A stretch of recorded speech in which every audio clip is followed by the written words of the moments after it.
The crystal chandelier cast dancing shadows across the marble floor of the Grand Slough Ballroom, as Chicago's wealthiest families gathered for the annual charity gala. The sound of expensive champagne glasses clinking filled the air, mixing with polite laughter and the soft murmur of important conversations about stock prices and vacation homes. Nobody paid attention to the quiet black woman in a simple gray uniform who moved carefully between the tables, refilling water glasses and removing empty plates. Her name was Maya Johnson, and she had been working as a server for Elite Catering Services for almost 2 years now, taking every event she could get to support her sick grandmother and pay for her nursing school classes. Maya moved with unusual grace as she worked, her steps light and measured, despite carrying heavy trays. She had learned to become invisible at these events, to blend into the background while the rich and powerful enjoyed their evening. But tonight felt different somehow. Tonight, she couldn't shake the feeling that something important was about to happen. She had been dreaming about dancing again lately, dreams that left her both happy and sad when she woke up. It had been 8 years since she last danced professionally. 8 years since a terrible car accident had shattered her left leg and ended her career as a principal dancer with the Chicago Ballet Company. The doctors had said she was lucky to walk again, but Maya knew they didn't understand what it meant to lose the thing you loved most in the world. As she reached for an empty champagne glass on a corner table, Maya's hand trembled slightly. The glass slipped from her fingers and crashed to the marble floor, the sound echoing through the ballroom like a gunshot. Every conversation stopped. Every head turned. 200 of the city's most influential people stared at the black woman, kneeling on the floor, picking up pieces of broken crystal with shaking hands. Maya felt her face burn with embarrassment as she whispered apologies and tried to clean up the mess as quickly as possible. She could feel their eyes on her, judging her, seeing her as nothing more than clumsy help who had disrupted their perfect evening. "Well, well, well," boomed a loud, mocking voice from across the room. "Looks like someone doesn't know how to handle the good china." The voice belonged to Richard Montgomery III, one of the richest men in Chicago and the host of tonight's gala. He was a large man in his late 50s, with silver hair and cold blue eyes that seemed to find amusement in other people's misfortune. He walked toward Maya with slow, deliberate steps, his expensive Italian shoes clicking on the marble floor. Behind him followed his son, David, a young man in his early 30s who looked uncomfortable and kept trying to catch his father's arm to stop him. "Dad, please," David whispered, but Richard brushed him off with an annoyed wave. Richard Montgomery stood over Maya as she continued to pick up the broken pieces, her hands now bleeding slightly from the sharp crystal. "You know what I think?" he'd said, loud enough for everyone to hear. "I think someone who can't even carry a simple glass probably can't do much of anything else either. But maybe I'm wrong. Maybe you have hidden talents we don't know about." His voice dripped with sarcasm as cruel laughter rippled through the crowd. Some people looked uncomfortable, but nobody spoke up to defend Maya. "In fact," Richard continued, warming up to his performance, "let's test this theory. My wife Catherine here is an excellent dancer. Won the City Ballroom Championship 3 years running." He gestured toward a thin, elegant woman in a designer gown who smiled coldly at the attention. "Here's what I propose," Richard announced, raising his champagne glass high in the air.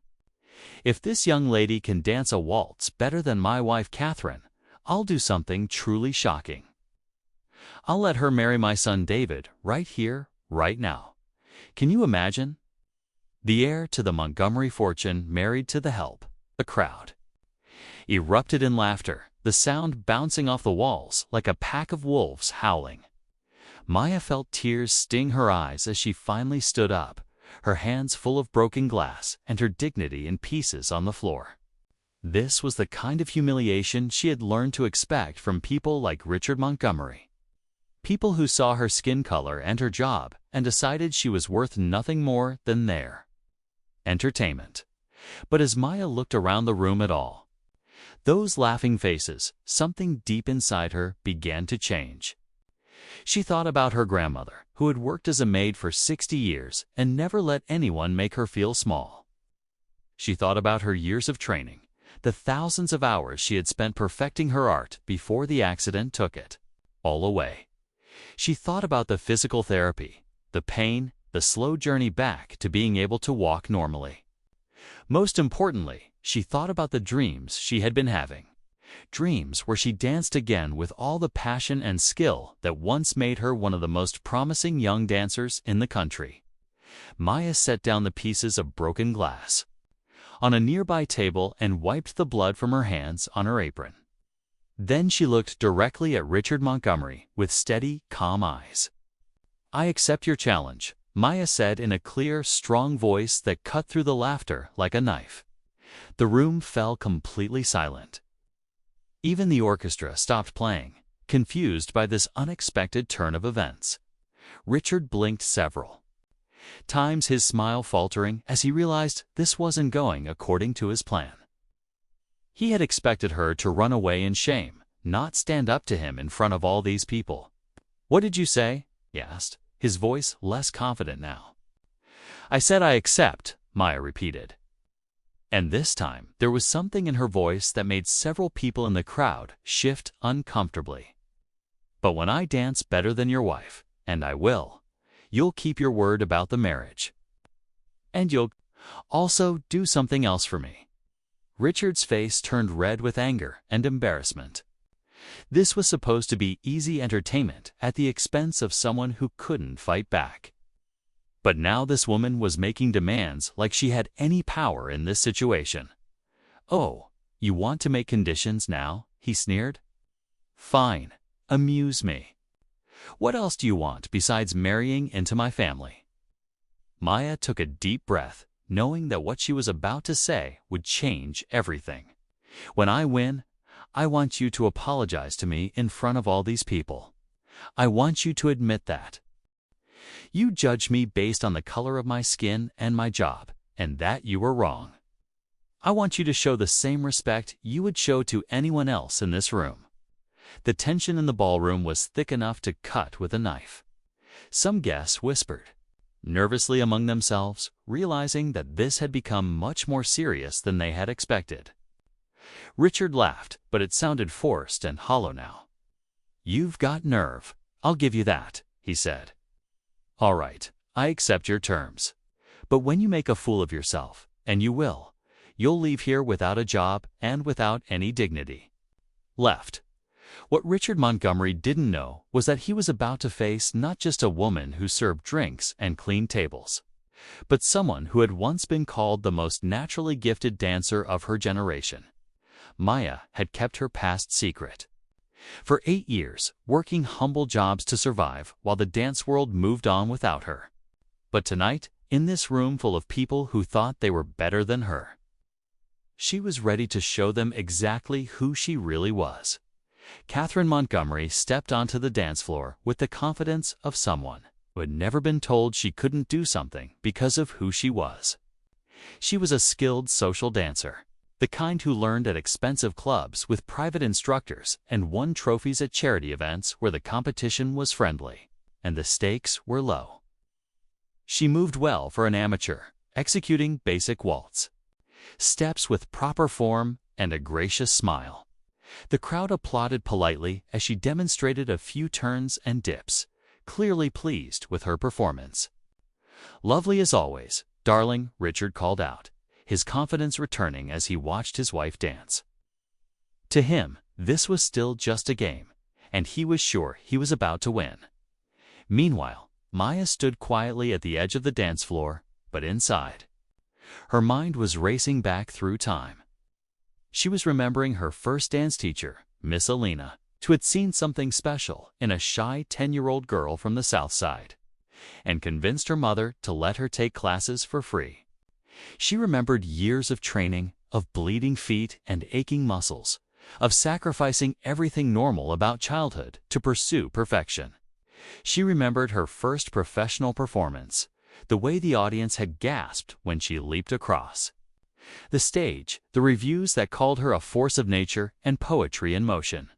Most painfully, she remembered her last performance just 3 days before the accident that ended everything she had worked her whole life to achieve. As Catherine finished her dance to polite applause, Maya began to move. At first, her movements were subtle, just stretching her arms and rolling her shoulders. But anyone who knew dance would have recognized the preparation routine of a serious performer. In the back of the room, an elderly black man in a security guard uniform watched with growing amazement. His name was Thomas, and he had worked security at the Chicago Opera House for 30 years. He had seen Maya dance many times before her accident, and he recognized her immediately, despite the years and the different circumstances. "Dear Lord," he whispered to himself, "Maya Johnson. I thought she was dead." "Your turn," Richard announced with theatrical flair, gesturing toward Maya like a circus ringmaster presenting the next act. "Let's see what our cleaning lady can do." Maya walked to the center of the dance floor, her steps measured and purposeful. She could feel every eye in the room on her, could hear the whispered jokes and cruel predictions about how badly she was about to embarrass herself. But as she reached the center of the polished marble floor, something incredible happened. The fear melted away, replaced by a feeling she hadn't experienced in 8 years. She felt like she was home. "What music would you like?" asked the conductor. Of the small orchestra, his voice polite, but clearly expecting this to be over quickly. "The Blue Danube," Maya said without hesitation. It was the piece she had been dancing to on the night of her accident, the last time she had performed as a professional dancer. Some of the older guests in the audience recognized the choice and exchanged surprised glances. The Blue Danube wasn't just any waltz. It was one of the most challenging and beautiful pieces in the classical repertoire, requiring not just technical skill, but deep emotional understanding. "Interesting choice," murmured a woman near the front, a patron of the arts who attended every major cultural event in the city. "That's not a song for beginners." As the orchestra began to play, Maya closed her eyes and let the music wash over her. For a moment, she forgot about the hostile crowd, forgot about Richard Montgomery's cruel bet, forgot about everything except the feeling of the music flowing through her body. When she began to move, it was like watching a butterfly emerge from a cocoon. Her first steps were simple, traditional waltz movements that anyone might attempt. But as the music built, so did the complexity and beauty of her dancing. Each movement flowed into the next with liquid grace, her body telling a story that words could never capture. The change in the room was immediate and electric. The whispered jokes stopped. The cruel smiles faded from people's faces. Even Richard Montgomery's confident smirk began to waver as he watched Maya glide across the dance floor with a skill that was clearly far beyond anything he had expected. This wasn't the stumbling performance of an amateur trying to copy moves she had seen on television. This was the work of a trained professional, someone who understood dance not just as movement, but as art, as expression, as a way of touching the deepest parts of the human soul. Maya performed a series of turns that left the audience breathless, her body spinning with perfect balance and control. Then she executed a grand jeet, leaping across the dance floor with such height and grace that several people gasped out loud. These weren't ballroom dance moves. This was classical ballet of the highest level, masterfully adapted to the waltz rhythm.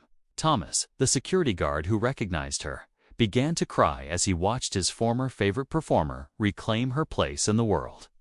He remembered the articles about her accident, how the newspapers had said her dancing career was over, how she had disappeared from public life completely.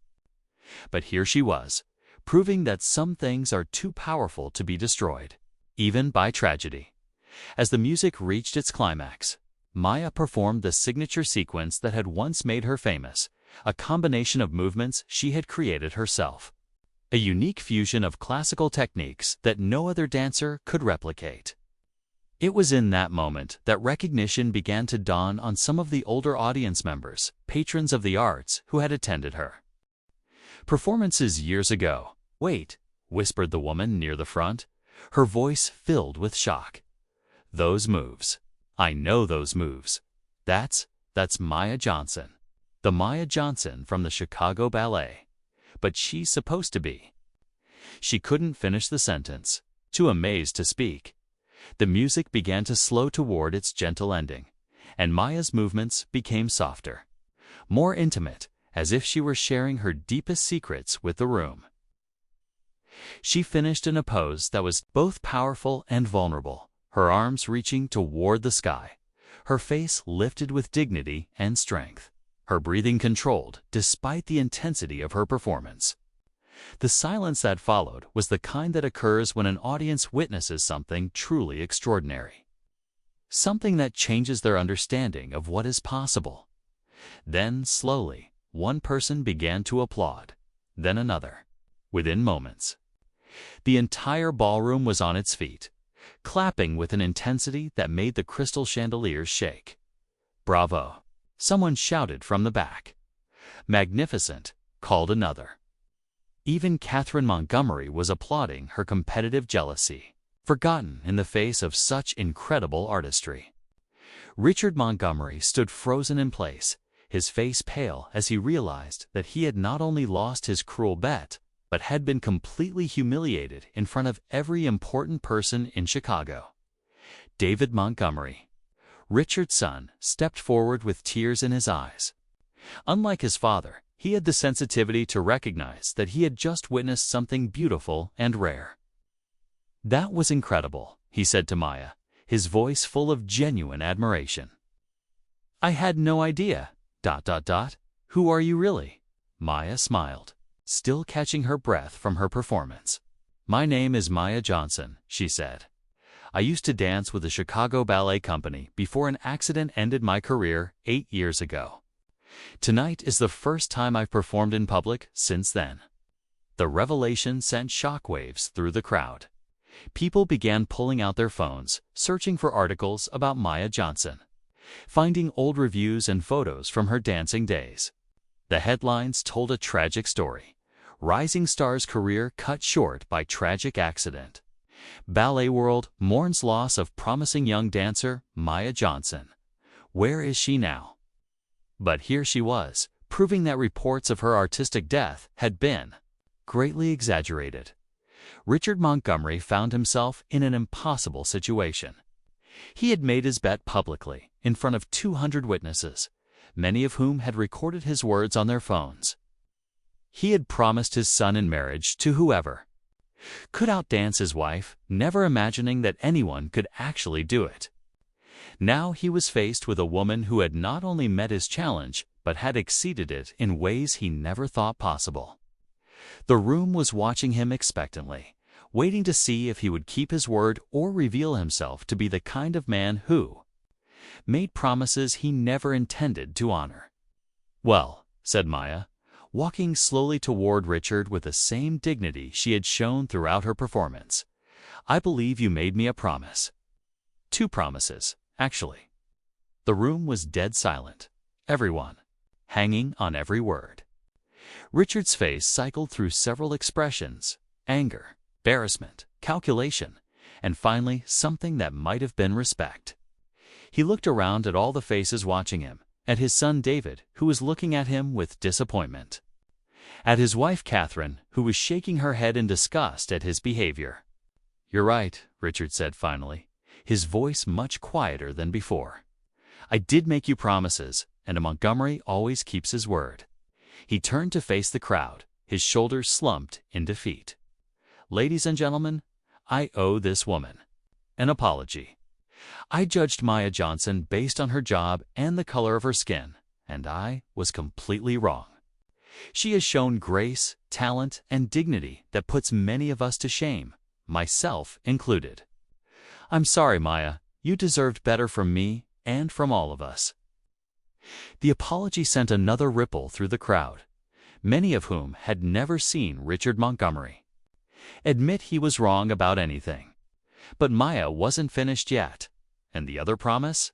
She asked quietly. Richard looked at his son David, who stepped forward without hesitation. "Ms. Johnson," David said formally, "would you do me the honor of becoming my wife?" The proposal sent the crowd into excited murmuring, but Maya raised her hand for silence. "Mr. Montgomery," she said with a small smile, "I appreciate the gesture. And I can see that you're a good man who is raised by a father who is learning to be better. But I don't need to marry anyone to prove my worth or to gain respect. What I would like, instead, is something different." She paused, looking around the room at all the wealthy, powerful faces staring back at her. "I would like you to use your influence and your family's foundation to create scholarships for young dancers from underprivileged backgrounds, kids who have talent but not the money for proper training. Give them the chances I was lucky enough to have." David's face lit up with admiration and something deeper. "I think that's a wonderful idea," he said. "And I'd like to ask you something else, if I may. Would you consider letting me take you to dinner sometime? Not because of any bet or promise, but because I'd very much like to get to know the remarkable woman who just changed my understanding of courage and grace." Maya looked at this young man who had stood up to his father's cruelty, who had recognized her artistry, who was asking her out not because he had to, but because he wanted to. "I'd like that," she said simply, and the crowd burst into applause again. But this time, it wasn't just for her dancing. It was for her strength, her dignity, and her refusal to let anyone make her feel less than she was.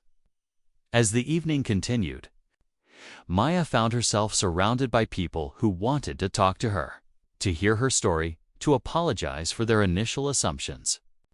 Gallery owners offered her space for performances. Wealthy patrons offered to fund her return to dance. And reporters asked for interviews about her incredible journey. But the most important conversation happened near the end of the night, when Thomas, the security guard, approached her with tears still in his eyes.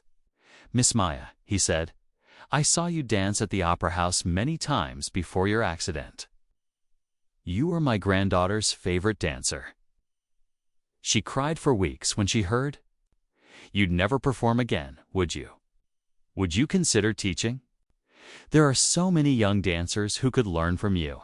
It's not just about technique, but about resilience, about never giving up on who you are inside." Maya thought about Thomas's words as she looked around the ballroom one more time.